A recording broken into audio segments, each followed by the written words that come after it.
Good evening, Allen Temple Baptist Church family. It is so good once again to have all of you joining us tonight for another edition of Theological Thursdays, our anniversary edition, because this weekend, Allen Temple Baptist Church will celebrate 101 years of God's faithfulness to us. And so we're going to have a special edition planned tonight that takes in our history as a church, our history in this nation, along with current events. So I just want to welcome each of you, no matter where you are joining us from, no matter when you are joining us. If you are from somewhere else, type in the chat.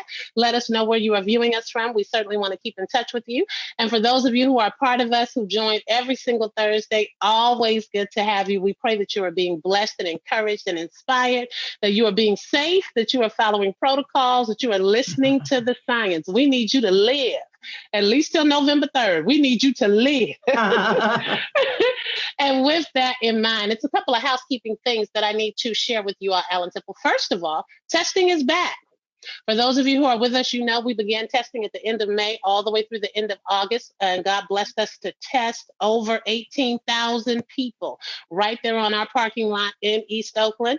We needed to take a break, retool some things, but we are back. We have drive-through testing. We have walk-up testing. It's an amazing, easy platform.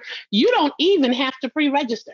You can have an appointment the same day. So please visit our website. And if you know someone that needs to be tested, if you are moving, now that things are opening up and you find yourself moving about more, you need to be tested. If you have children that are engaging in social bubbles and groups, you need to be tested. We even have the capability now to test children. So we are grateful for this partnership with Alameda County, Tuesdays and Thursdays from 11 to 5. You can come to our campus and be tested Tuesdays and Thursdays from 11 to 5. That is number one. Number two, I'm sure you all have been watching the news, and so we need to share with you once again, if you have not completed the census, guess what? The Supreme Court has decided today is your last day. So you need to, if you have not already, go to census.gov, complete your census online. If you have your hard copy, go to your mailbox, scroll through all that mail, throw out all the sales papers because we're not supposed to be out anyway, and fill out your census and send it in. We want to make sure that we are counted. And for those of you who are struggling with the importance of the census, it may not seem like a big deal. Listen, that's part of the reason why some communities get resources and others don't. And so we have to make sure that in communities like ours, particularly where our ministries are located, that we're counted. And so you complete your census, check with some other people, make sure they have completed their census. And tonight, I am pleased to welcome for this Theological Thursday some faces that are very familiar to you. I'm glad that they're joining us. We wanted to keep anniversary kind of in-house. This year. We had a wonderful, amazing centennial celebration from the beginning to the end of the year. And none of us thought that at 101, we would be sheltered in place, going on 7 months, and doing all of this technology. But you know, God is good. We are grateful that God considers us in advance and allows someone to come up with all of this technology so we can have these critical conversations. For those of you who may not know, Theological Thursdays is the time where we engage the issues that are being raised by the pandemic and being raised by the trauma that we are seeing experienced all throughout the nation and the world. And so I am welcoming tonight for our conversation, first of all, none other than, how can we have anniversary and not have our very own Reverend Dr. Martha Taylor, who is our church historian. She is also the author of an incredible book that we're going to kind of hit tonight a little bit, some history there, From Labor to Reward. One of a kind, a book that chronicles the establishment of churches, particularly in our Bay Area. We are looking for a part 2, but we will leave that for another Theological Thursday. We believe that perhaps she's working on it. And joining us tonight is a son of the house. We call him a son because he married a daughter. We are grateful for Reverend Floyd Thompkins, no stranger to our house, long friend.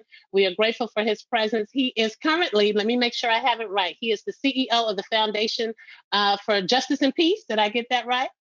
And for Peace and Justice, Justice and Peace, he's nodding. Peace and Justice. Okay, we got it right. And formerly, of course, at Stanford, had been at Princeton, most recently at SFTS for the Center for Innovation and Ministry. And so please help me welcome them tonight. Welcome, Dr. Taylor. Oh, thank you, Pastor. Thank you. Indeed, it is a wonderful time to be alive, even though we are in a pandemic. Indeed, indeed. And welcome, Reverend Tompkins. A blessing to have you as well. Well, thank you, Pastor. And I want to note the picture of Bill Patton in the background. And he was one of the original founders of the Men's Fellowship at Allen Temple. So he's watching over us today.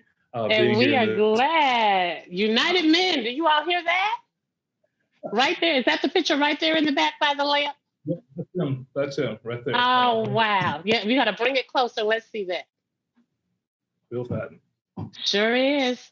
Isn't that amazing? Oh, look at there. God is good. God is good. He's watching over us today. I am so glad to have both of you tonight. And by virtue of introduction, I wanted to hear from the both of you. And I'll start with you, Reverend Tompkins. In your travels and all of the work that you're doing, what are some of the faith issues, theological issues that you see people struggling with as a result of all that we're dealing with? We have racial trauma, we have unemployment issues, we have political issues. What are people struggling with? A lot. So thank you again. First of all, I want to say thank you for letting me be here today. And just letting you know, the Justice and Peace Foundation, for the last 7 months, we were doing spirituality and mental health, and we were moving into that. For the last 7 months, we've now done a number of research projects now. And what we've seen are 3 or 4 themes that are emerging. The first that's emerging is actually a new understanding of what healing is, because people going into the pandemic, we're now involved with probably about 60 pastors from around the country who we're doing studies with right now, and an ongoing group of pastors, and we're creating an app, a phone app for mental health, for mental health referrals also, because from the Black church also. So as a part of that conversation, is the first thing as people have to figure out what it means to have healing. What are this science? What's this science and healing? I think it is very clear that some churches came in with a broken understanding about how God heals and what that means, and how God protects and what that means, and that so many people died. In one of our churches, we've got 20 deaths that occurred in the first month because they stayed open. But then that's not just their fault. Then the other thing that we saw emerging is the interplay between what is the federal programs or the public health, who didn't know how to talk to us and they didn't understand that we mistrusted them. So they thought they were building trust, and it really was mistrust. So when you start telling churches in the South that we don't want essential, the essential meetings, that's almost like a bull, you're a red flag for a bull. Now they have to meet. Listen, we had that struggle here. We had some pastors here who had a whole protest behind the word essential. We are essential. So it's not just the South. We had that right here in the Bay Area. Absolutely. So the notion of worship had to come. But also, if the public health has simply talked to the Black pastors first and not arrogantly assumed that they knew how to talk to us, we probably, and we know from a church in Louisiana, what happened is we can't talk to them in a way that could do it. But I think that's the problem, is that we didn't have real collaboration. And then the third thing that is occurring with our grieving project right now is that we know now that the grieving process is going to be elongated. Usually it's 12 months, it will be 18 months now. And churches, and we were not very good. We were very good after the funeral. And then after the funeral, it's just the pastor and the family that have to create, and that is not going to be adequate for the future. And so we're going to have to start having some grieving ministries. We're also going to have to start talking about certain themes from the pulpit. And the last theological theme that has come up is the theme of shame and blame. Churches, especially in the South, but we've also heard it from the Midwest, they do not announce when someone has been diagnosed with COVID, because in their whole family, nobody wants to, their whole family is like a black mark against them. And then it's who to blame. And so now it's who gave it to us, right? So they don't understand the science. And also the blame theology is also kind of infused in everything we do in the church. So those are the themes. There's a lot of stuff that came up that generally are showing up in all of our grief groups, and our pastors groups. They have really, the other thing is self-care. Self-care, that is true. While right now we're watching most of our pastors not systematically taking care of themselves. They accidentally are doing it.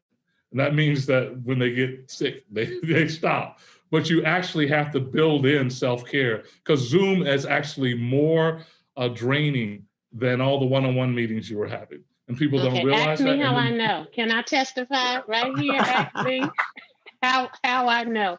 And so grief, shame, blame theology, self-care are critical themes that you are seeing emerging in your work. Dr. Taylor, we know that even by virtue, whether you have title in it or not, that you are a resource for so many, not just members of our congregation, but even across the nation. So if you had to encapsulate for us kind of some of the themes, theological themes that are emerging around what people are really struggling with, what have you found in your conversation? Thank you so much, Pastor. And indeed, it is a privilege and a joy to be here this afternoon. You know, as the historian for Allen Temple Baptist Church, my work in the ministry exceeds far past just keeping history. As a longtime member of the church, I'm often called on by members of the church when they're seeking advice. Oftentimes, I'm beginning to understand, Pastor, that people are grieving over the fact that they are not able to be the gathered community. They are grieving because when a loved one passes away, they're not there to hold their hand. They are grieving because the traditional way of having a homegoing celebration is not available as we traditionally know it. They are simply grieving because they feel boxed up in the home and have what they call shelter in place. And you know what else, to both of you and to the audience out there? I find that people are grieving because they are beginning to question, where is God in all of this? Where is God? If God is this good God, God is this loving God, why is there so much grief? Why is there so much racism? Where is God? God has control. So why is this happening? So people are beginning to even struggle with their faith.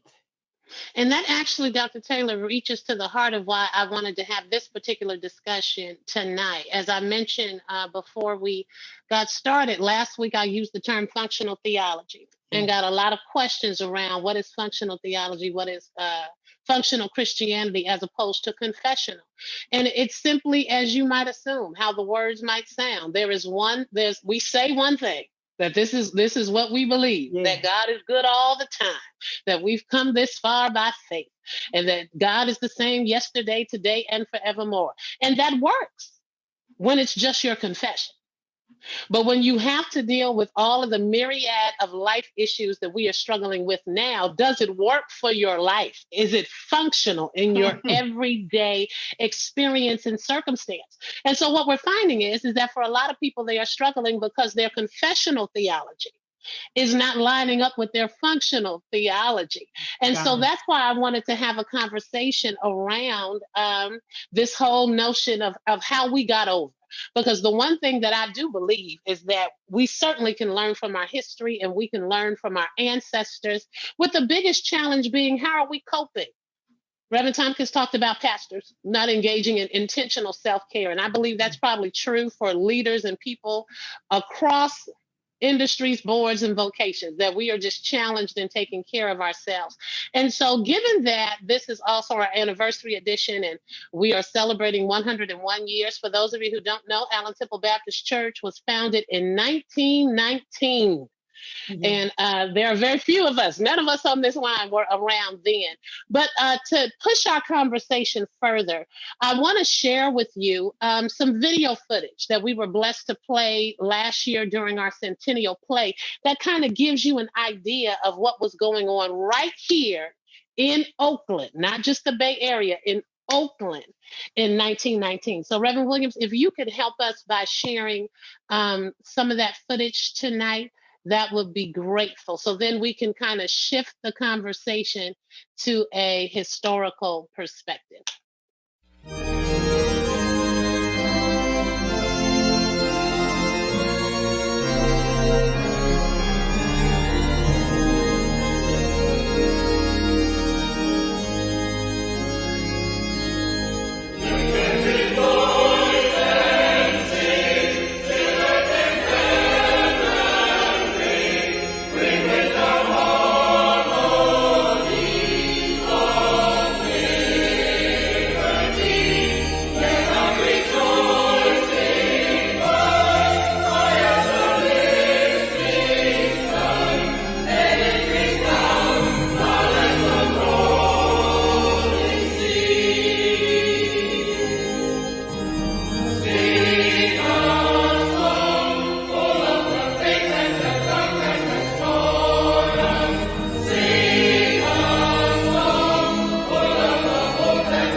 Here are some interesting facts about the Ku Klux Klan in Oakland during the 1920s.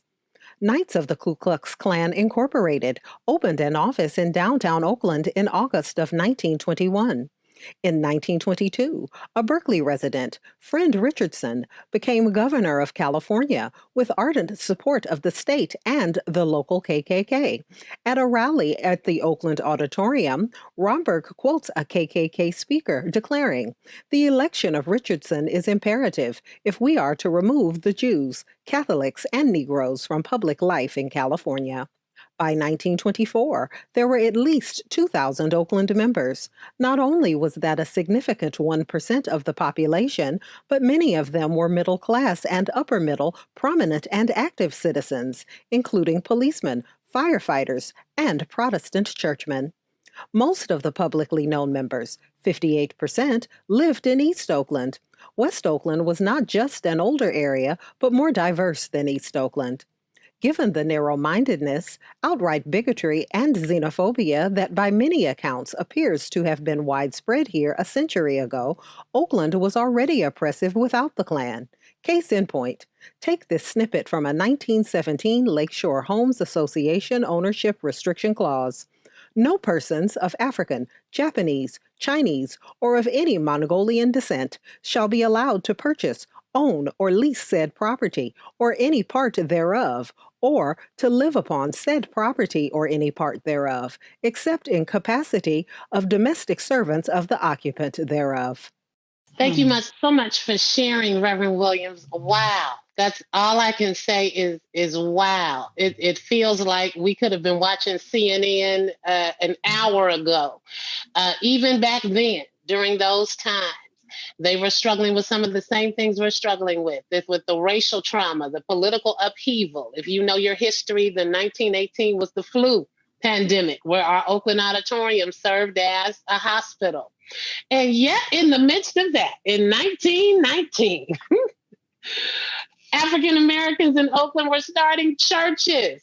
And so I submit to you tonight that our faith and our religion and our theology is more than just what we believe. It really has become a coping mechanism for us. And so that's what I kind of want to entertain and explore tonight. Reverend Thompkins, when you see that video, what's your reaction? And then share with us, how do you think they made it? In Berkeley, the Klan is burning crosses. And in East Oakland, we found in churches. Yeah, no, the continuing trauma in our community is amazing. It's the one thing that runs through our entire history. But the more powerful thing that runs through is resiliency. And not only resilience, we didn't just make it through, we made it better. I was talking to Dr. Taylor and said that our pastors, and it was a pastor from New York. In fact, it was the youngest pastor in New York who has coined the term for our research called the managers of hope. And that's what he says pastors are, right? And, you know, he thought it was a new revelation. And the older pastor, an older person who was from LA, a woman said, we've been doing that for a long time, right? Every generation has to figure out how to manage hope, right? And the trick of the millennials that we keep hearing from the millennials is that whatever we need to say right now has to be authentic. We can't lie about it. That's the most important thing is. Don't tell me everything gonna be all right in the by and by, because it ain't right now, right? So unless you get real now, I'm not gonna listen to your prescription unless you get your description right. And so I think that that's really important to keep showing those videos to say, you know, this is what happens. During the Reverend Barber, he read Frederick Douglass's speech after the Plessy versus Ferguson decision.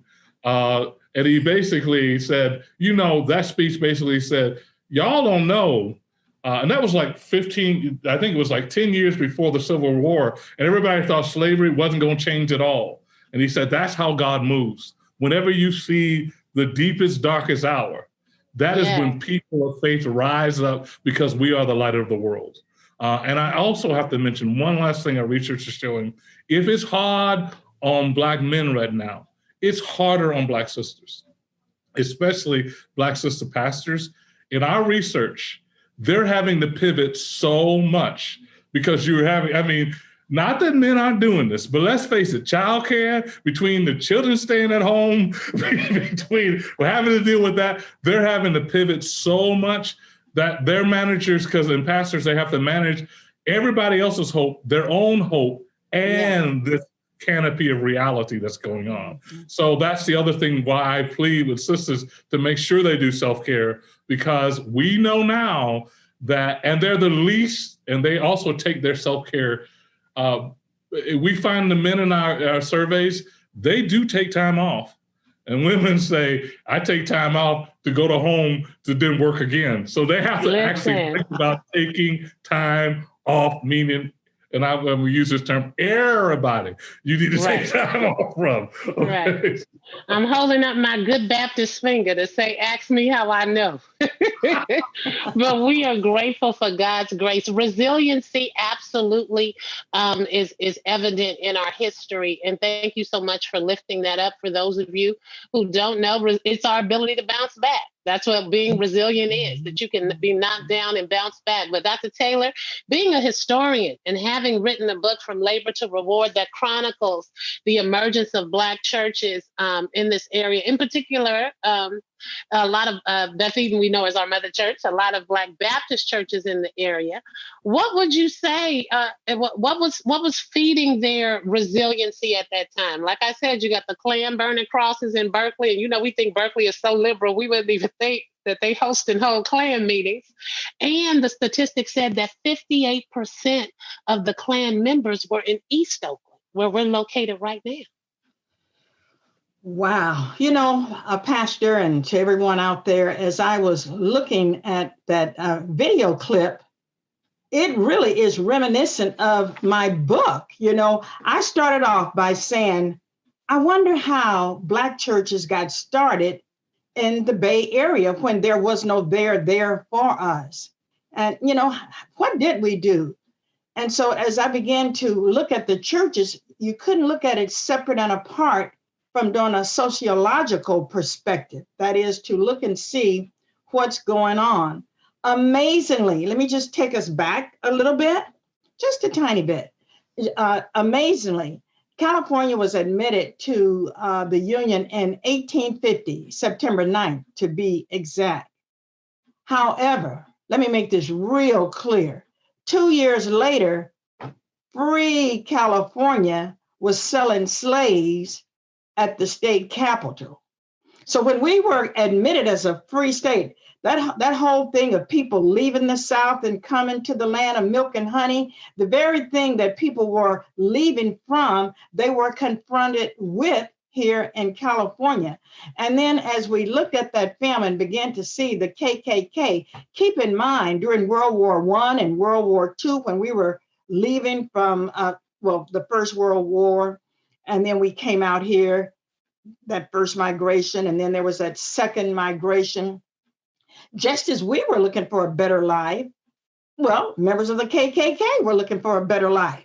So vis-a-vis, they're right here, and they're bringing their same ideology with them. Not only was it just East Oakland, Pastor, right in the center of Oakland, make no mistake about it, the sheriff of Alameda County was arrested for his involvement in the KKK, as well as the police chief in Piedmont, because there was so much collusion. And I asked myself, with all of this going on, and by the way, too, for those that can remember, Governor Earl Warren did an investigation on them, and they were sent to prison by Governor Warren. And so when I started to write my book and look at the history of what was going on and what was going on in California during the time that Allen Temple got started. By the way, Pastor, just like you said, locally, we have to remember that was the year of the Red Summer too, because people were coming. I say people, soldiers were coming from the war. And by then, some of us had migrated from the South. We were beginning to take up jobs that they thought they would have when they came back here. So that was the impetus for starting that whole, not just starting the lynching, but lynching, burning, killing Black people. And right here in California, we were experiencing some of that. So Free California, for the young adults, they really need to know there's been a lot of suffering that we have endured here in this particular state. But there was the Ian, Doc, if I can interrupt you real quick, I want you all to I get going when we talk about this. No, you're fine. But I want people to understand because I often get questions about things, that I may preach about, or the postures that we take as a church. You need to be real clear that the African American church was birthed in a struggle for freedom. And so if you want to know why we hold candidate forums, why we are polling places, why we are expected to speak out on issues, why we do the ministry that we do, it is because this is our DNA. We love worship, we love church, we love gathering, we love fellowship, but at the heart of it is Luke chapter 4, where Jesus says, I came to set the captive free. And also you heard Reverend Thompkins mention about us having a fundamental distrust of the healthcare system. Well, some of what you viewed was why. We don't just distrust the healthcare system. We've seen that challenge in testing. I've gotten emails saying they implanting devices in our noses if you come through and get the corona.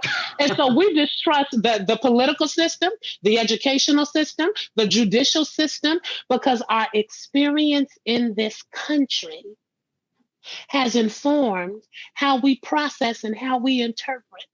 But the amazing thing, as we just kind of take a slight shift, is in the midst of all of that. Yes. In the midst of all of that, God was still moving on the hearts of men and women to set up houses and communities of faith. Yes. I just think that is absolutely astounding, because it reassures us that regardless of what the news is showing us, and my God, the news is showing us some stuff, you can be confident that God is still moving in 2020 in the midst of this pandemic. And that I just really believe that testimonies are going to come out of this period similar to the ones we've already seen. And so with that, I'm coming back to you, Dr. Taylor. Reverend Thompkins, what are some of the, if you had to couch it or assess it, what were some of the things that you think caused those people to make it? We know we sing we've come this far by faith, but faith that's a big word. What does that look like in your everyday? No, I appreciate that. I wanted to say that one of the things that's really important, and I appreciate, Pastor, you saying that, because we have a generation that's returning back to the church. We know also that since the pandemic, more people are coming back, especially looking at the Black church. And I hate, it's just the truth, is they don't know that history. And so I think sometimes older people think, why do you have to say all that? Well, because there's a lot of people 30 and under who don't know all that. Right. And that could be, so they think that faith is literally what an evangelical church is that. We say that's not an evangelical church. That is a white supremacy church. That's not an evangelical church. Our evangelical, and when we speak about being evangelical, about, finding people, wanting to find people Jesus, we're not simply talking about them having a spiritual experience, but what you just talked about, a holistic encounter with God that completely changes their understanding of their worldview and their context. And sometimes the word even liberation, which is a theological word that has almost no understanding for young people, right? What we're really talking about is an orientation about your life that changes, a sense that I will never give up. I will always win. I am God's child. I am deserving of everything. My life matters completely. Black Lives Matter. The first, if you want to hear where Black Lives Matter, look at it when you said we're made in the image of God. Mm-hmm. So if you cannot, so we believe that. So I just wanted to say that I really appreciate that, because that is that kind of historical grounding within the context of our faith is so important. And I know Dr. Taylor, that's why she's doing work that is ministerial, as not just academic, right? Absolutely. It's not just, and sometimes I think we don't get that. And just finally, I think we also understand something about the Black church. I want to put one more layer on that. And we did this in our research in one of our papers that we published. You are the trust agents. Pastors are the trust agents of the community. Because we do hold those understanding, then actually the interpretation of what we can trust and not trust comes from three things. One, it comes from our own spiritual bearing. Two, it becomes from the history of the community, right? And then three, it becomes from the leader in that community.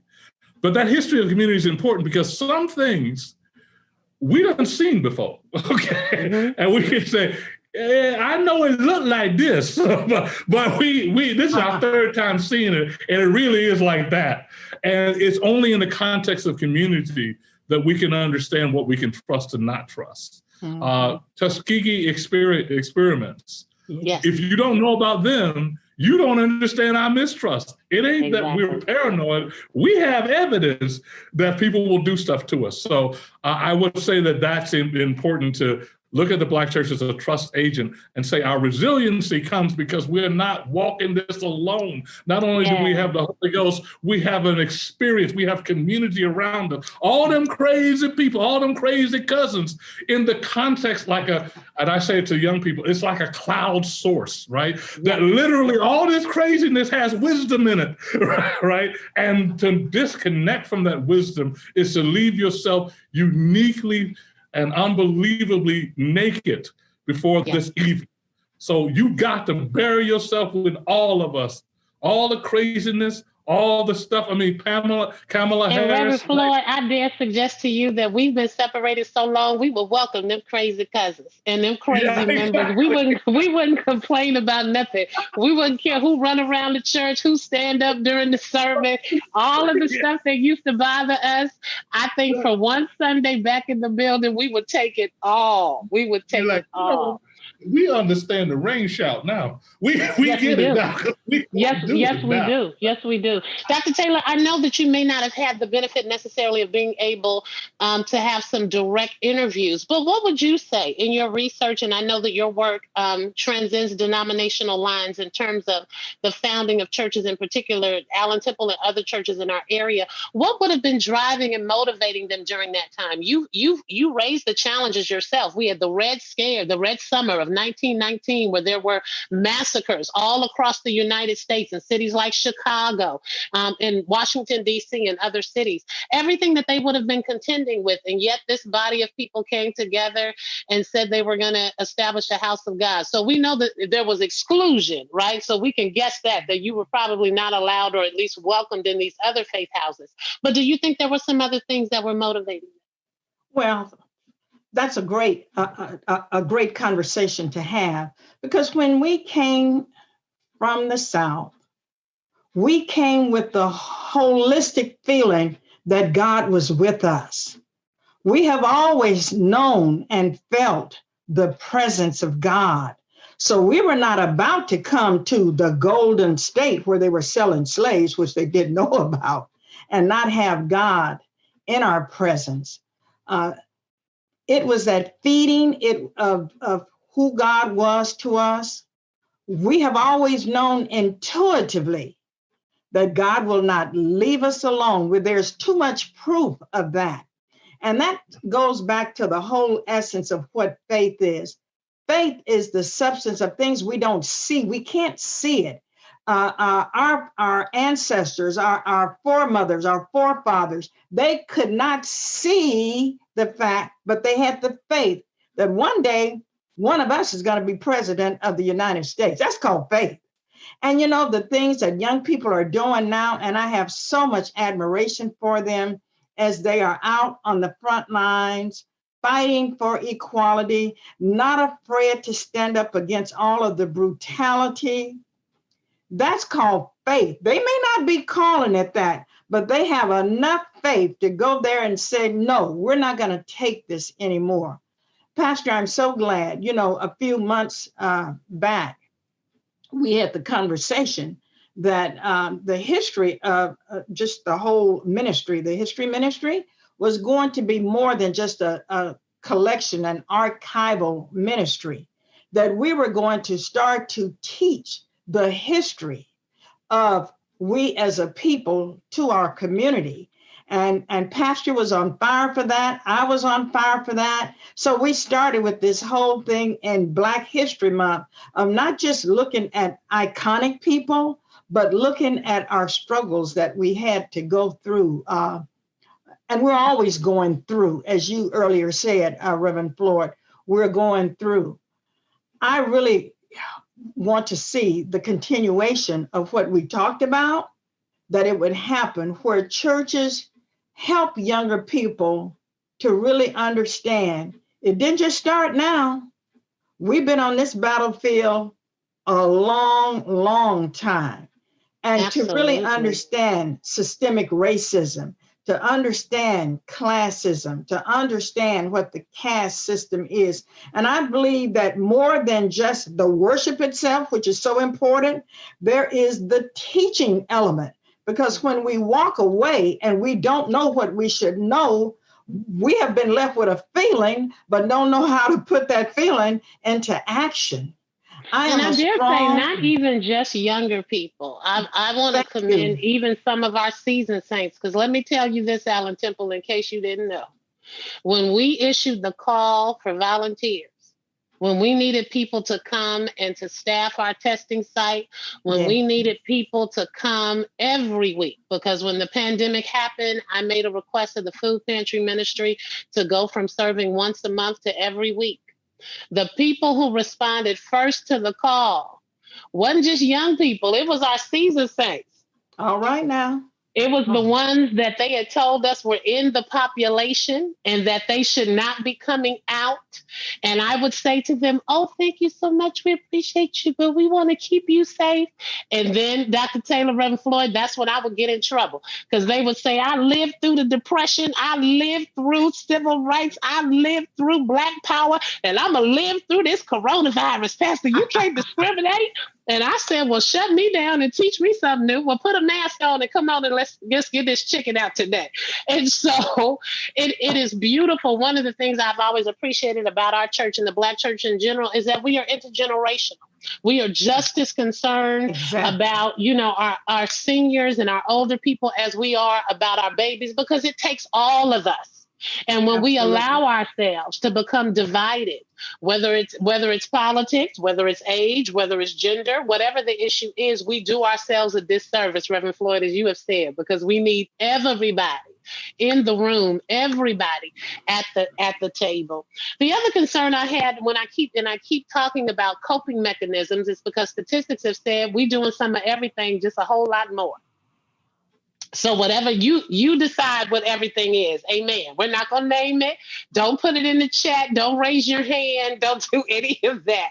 But statistics are saying that we are perhaps engaging a bit more in some things that may make us feel good in the moment. Right. But in the long term, defeat our soul.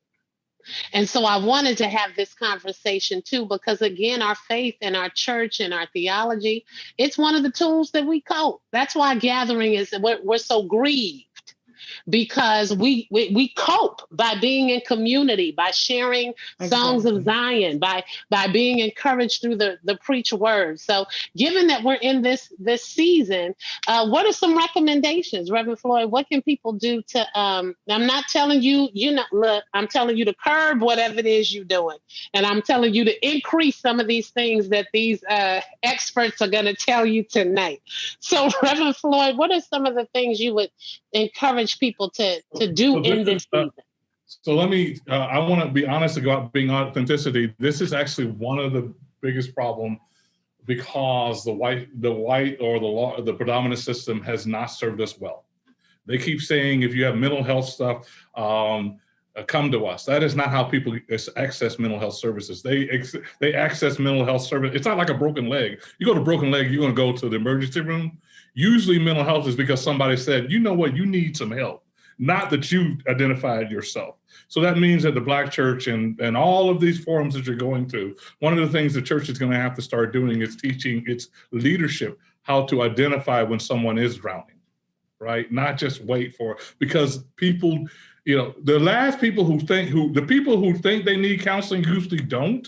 And the people who don't think they need counseling usually do, right? So you really do have to have that.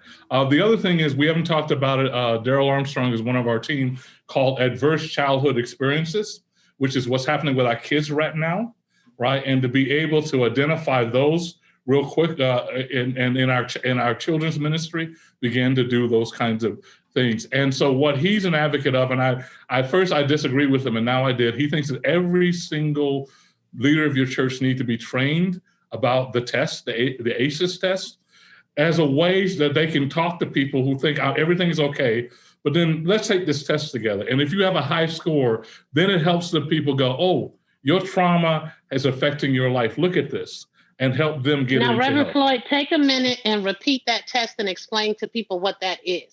Right. It's Adverse Childhood Experiences. I'm not going to go into the long history, but it's actually Kaiser a few years ago. And it wasn't even a study for Black folks. It's now become a very important study. They would say that what happens to you when you were a child, if a number of these experiences happen to you as a child, the more of them that you have, the more the reality is as an adult, it's going to cause you problems and maladjusted, especially in times of trauma. So they now have this test that most mental health people that listen to me right now will know about it. He's saying we should put this in the hands of every Black church leader, especially deacons and folks, to say, because what happens is people go, I don't need no help. Okay, well, let's talk about what's happening in your life. And then you can score it yourself and say, wow, I got an 80 on that test. Well, then you're not crazy, right? Because now it's not about what's wrong with me, but now it's about what happened to me and how I can be. And I think that's so important. It's so important because we have been trained as a people, Dr. Taylor, particularly in this country, to suppress our feelings. Mm-hmm. Mm-hmm. Mm-hmm. We're never supposed to be angry. We're never supposed to speak out of turn. If we have a reaction to something, we're not supposed to show it. And so part of our challenge with even engaging the services that we need is we can't even really get in touch with where we are, because how do you know you're tired if tired is normal? Right. How do you know you're depressed if depression is normal? How do you know you're grieving if it's loss after loss after loss and it's normal? I have a dear friend who has just lost their third family member to the COVID virus in a month. Oh, my. And still working every day, still, because that's what you do what you have to do in order to make life happen. And it's only until sometimes we crash that we realize maybe something bigger is going on. Mm-hmm. Dr. Taylor? I think about that. I think about it just from people I know, but I also think about it from a personal perspective. Many times we have this assumption that, how do I say it? We're supposed to act like a Christian, whatever that means. There's some way a Christian walk, the way they talk, they don't really express how their feelings. Oh, that's not Christ-like. If you want to get a little angry, oh no, you don't. Are you a Christian? Yeah, I'm a Christian. Still getting mad. You're still having issues. But I believe that there is this reality of putting on more than a mask. We wear masks in different ways to disguise our feelings. And that's because we want to be like the strong person. We have to always be up for the count. We can't say, hey, I'm tired.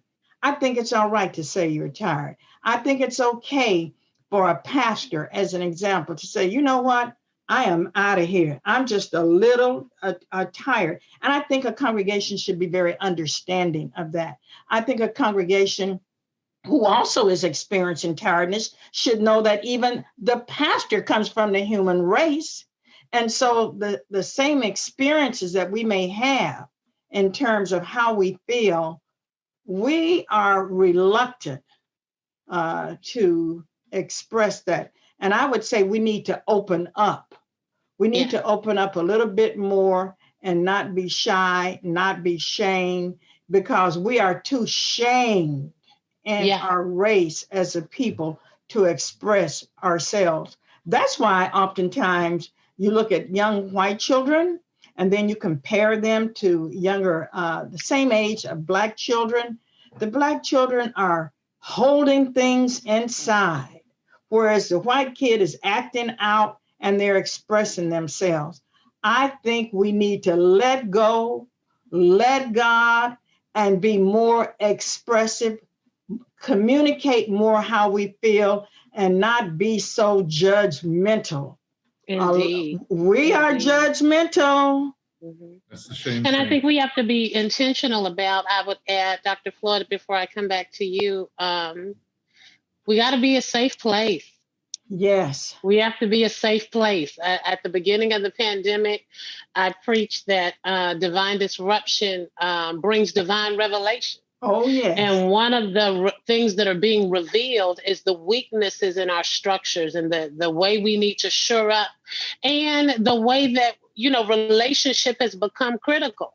So even as church members who are not able to gather, but we have phone numbers, we have emails, we have to become more intentional with our connections, because we realize you can't come to choir rehearsal anymore. You can't come to deacon's meeting anymore, but you have to find a way to be able to reveal. And so it's so funny, Reverend Floyd, I'm going to tell you a story. And so to know me is to know that, I don't know, perhaps someone would call it an addiction. I just call it, it's like a little vitamin that I need every day. It's called coffee. And so it is to the point where some of the staff at the church, literally, if they have to have a conversation, they say, Pastor, have you had coffee today? Do you need to go get a mocha? Because they recognize that we just have those stressor days. Today is turn over the tables Tuesday. That is how we're entering into the space. And so what are some more skills that you think people need to try and cultivate during this time? I wanted one of my pet peeves, intentionally, almost all the writing I've done, except for academic, is on devotionals. Because I do think, I'm going to mess a little bit. I am known as a bit of a critic also. I do think that what has happened, that what we have seen at the bottom of the century, at the top of the century, we saw a Black church that was almost over spiritual. At the bottom of the century, we saw a Black church that was under spiritual. we then began to think that all our solutions would come from legislation, and even our worship became performance. And we stopped emphasizing that you ought to have your own personal prayer life.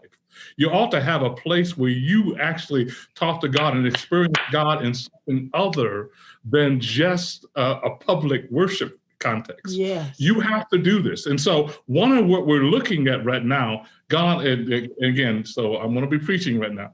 God is forcing us to be reminded that the church is not God, right? God is, it's like, I'm here. Come back. Hold on, Reverend. You can preach a while. Say that again. Say that again. The church is what?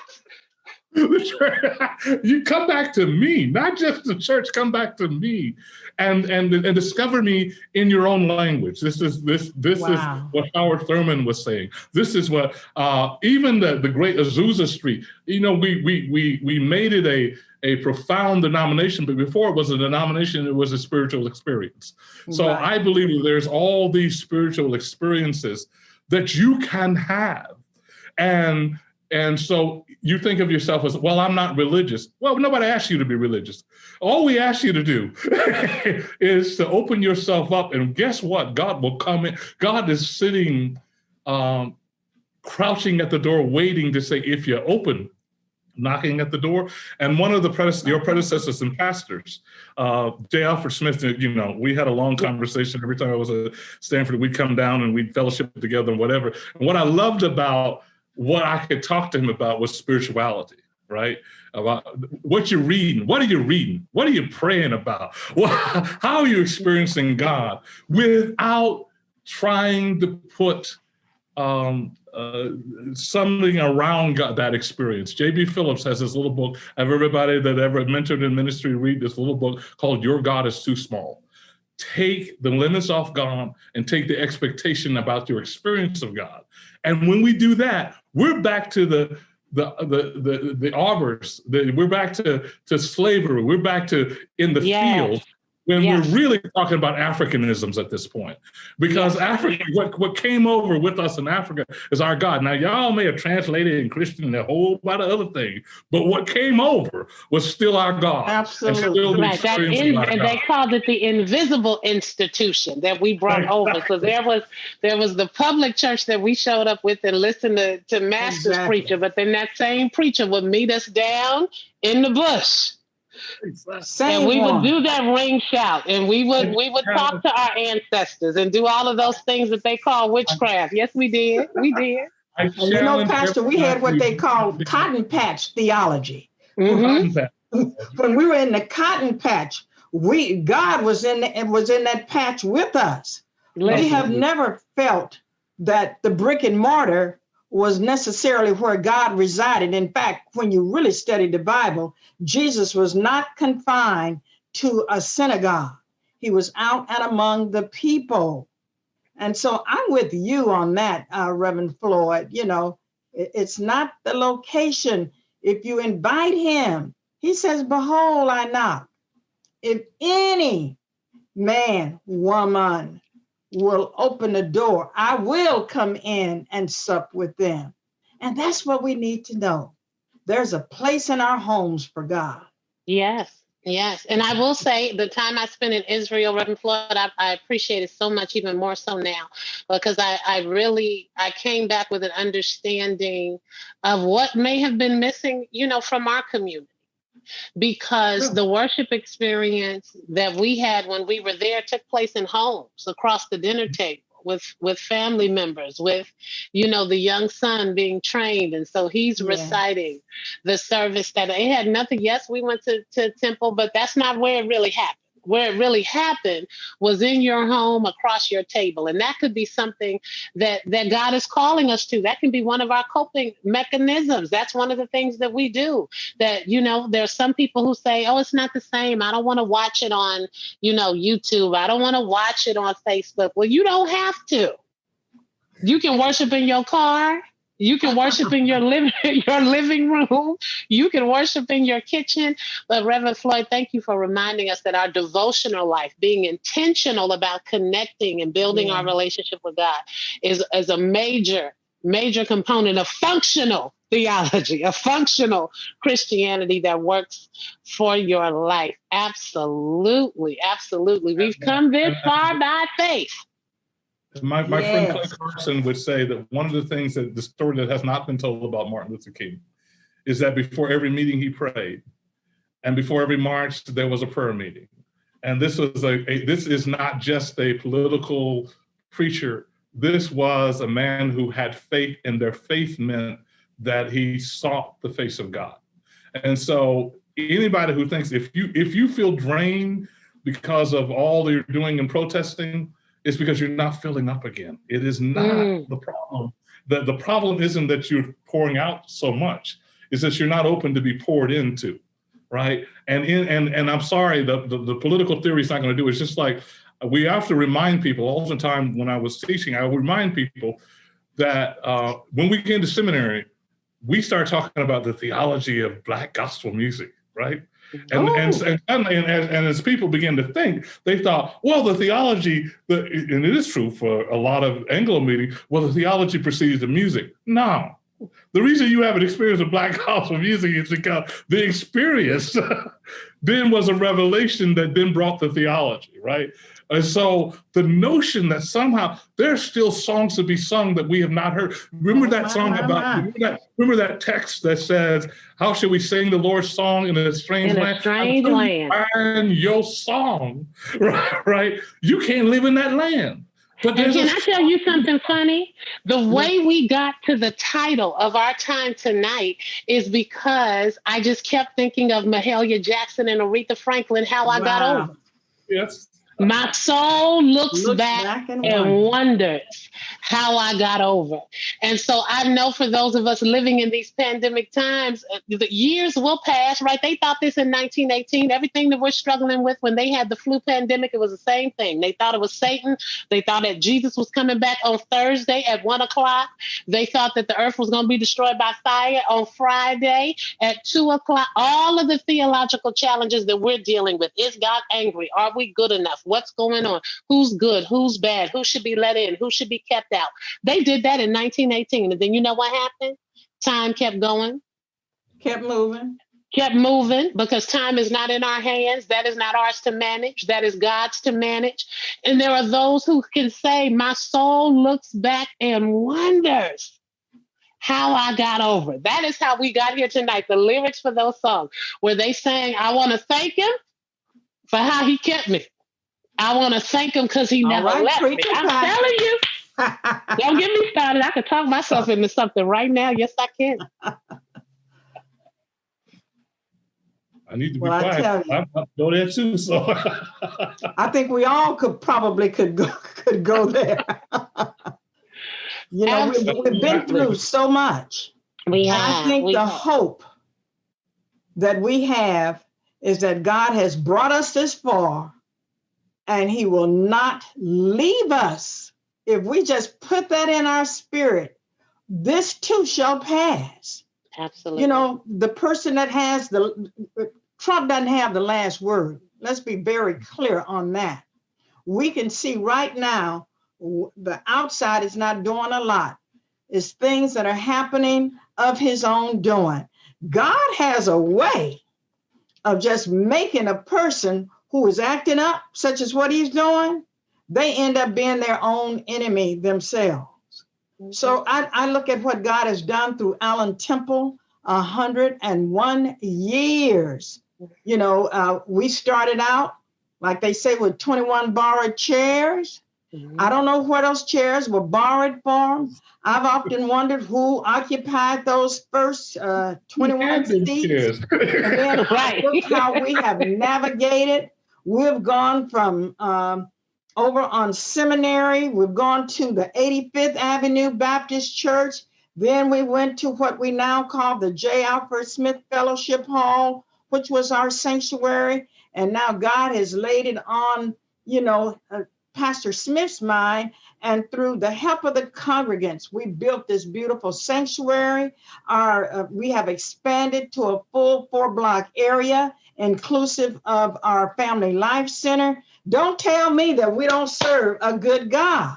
You We better serve say a, it. and look, Pastor, and now we have used our campus, a venue for testing. It's not sitting up there with parked cars. We're having people to come through.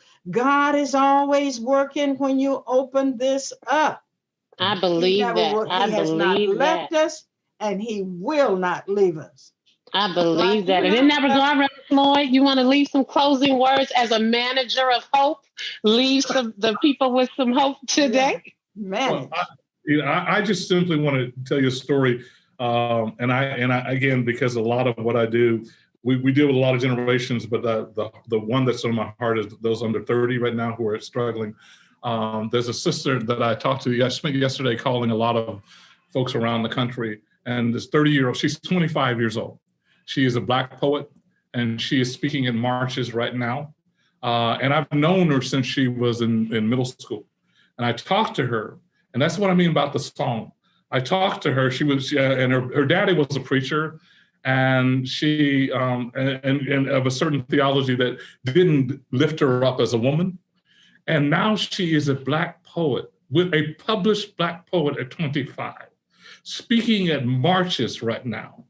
And it's only after all of this adversity that she found her song to sing to others, to bring them. That literally, not only is this time something you will survive, it is something that God will bring a new level unto you, that you will thrive and help others thrive. And when she was telling me the story about the recent marches that she was on, that now there are helicopters flying over them, and now there are counter protests, and now there are death threats. All that's going on with this 25-year-old African-American woman who also now has found out she had a disease, that she's now taking chemotherapy. And I thought, that child is no longer a child. She is becoming a woman because of what she went through, not in spite of it. And so understand this, your adversity is not an accident. It is a blessing that will bring you to another level so that you will have a strength to help somebody else out of their adversity. And so I really believe that's what this season's about. And all the research and everything simply says, guess what? God's the same yesterday, today, and forevermore. The same God that met us in slavery is meeting us in the pandemic. And remember, less than 20 years after slavery, the first Black college was established. That means slaves found enough money to build a college. That means they had enough hope that an education would change things. So let's be that same hope. Let's not look and say, this is overwhelming. No, it's not overwhelming. We done seen this before, and we are going to overwhelm it. And you think we were something before. You have no idea what we're going to be after this. You talking right, sir. You talking right. You was something before, right? You have no idea what we will be, because everything we thought we were, and I say this to our young people, God will not fulfill your dreams. They are too small. God wants to blow our imagination. And this time, God's blowing our imagination of what's possible even at Allen Temple.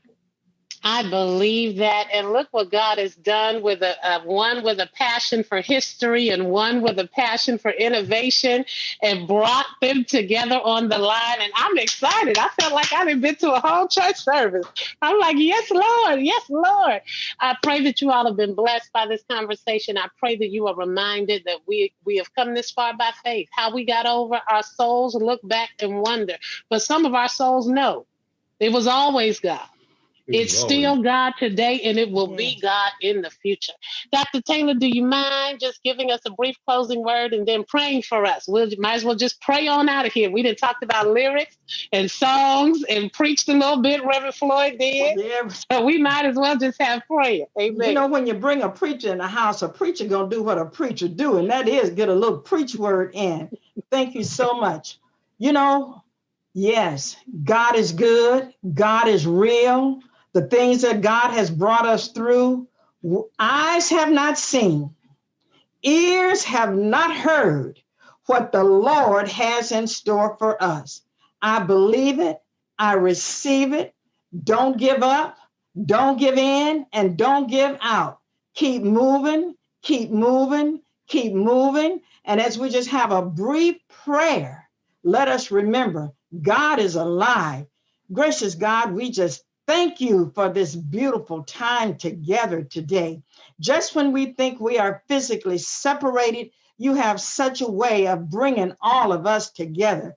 People from different venues, people from different places, people from different backgrounds. We thank you for this day. We thank you for our history. You have always manifested yourself that you are a God who sits high and look low. We are your people and you will not forsake us, God. We love you. We thank you for our pastor right now. We thank you for Pastor Emeritus. We thank you for the people that are watching right now. God, keep them strengthened, keep them with hope alive. That's what it is. Faith is the substance of things hoped for and the evidence of things unseen. Amen and amen and amen. Amen. Thank you so much to both of you for joining us tonight. Thank you all for taking time out of your schedule and tuning in. Share this with somebody. Just drop a little hope on them. We send everything else. Just tell them, hey, you all need to check this out. Know that we love you. We're praying for you. This Sunday, we are going to celebrate 101 years. We have a lot of little special things we're trying to have planned for you. So make sure that you join us via YouTube, via our live stream, via Facebook. Take some time, pick up the phone, call a member, check on somebody, check on your strong friends. As Reverend Floyd reminded us, it's the ones who think they are strong who might need to hear your voice. And we speak to Pastor Emeritus because we know that he watches faithfully. So thank you, sir. We stand on your shoulders. We thank you for your legacy. So many of us are because you lived and you are faithful. So we thank you tonight. Love you all much. And we will see you again next Thursday. God bless you all. Thank you for joining me.